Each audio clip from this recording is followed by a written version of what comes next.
आज मुंबईत मुख्यमंत्र्यांच्या उपस्थितीत धनगर समाजाची बैठक आहे। पंढरपूरमधील कालची राज्य सरकार आणि धनगर समाजाची चर्चा निष्फळ ठरली आहे। आरक्षणासंदर्भात चर्चेसाठी मुख्यमंत्र्यांनी आज बैठकीची वेळ दिली।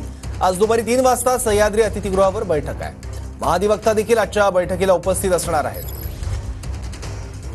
धनगर समाजाच्या एसटी आरक्षणाची अंमलबजावणी व्हावी ह्या मागणीसाठी सकल धनगर समाजाचे 6 तरुण पंढरपुरात आमरण उपोषणाला बसलेले आहेत। आपण बघू शकतो की आज उपोषणाचा 7वा दिवस आहे। मात्र काल जर बघितलं सरकारचं शिष्टमंडळ काल येऊन गेलं, त्यामध्ये चंद्रकांत दादा पाटील असतील, शंभूराजे देसाई असतील यांनी देखील आंदोलनकर्त्यांची चर्चा केली होती।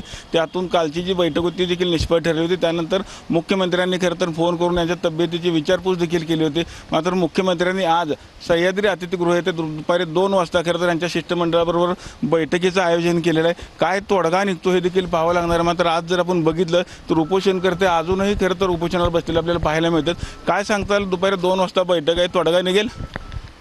तोडगा नाही निघाला तर आम्ही आज उद्याच्याला चंद्रभागेतीरी आमचं देहत्याग 6च्या 6 जण करणार आहोत। पंढरपुरातून कॅमेरामन जगदीश डांगेसर, रवी लवेकर, TV9 मराठी।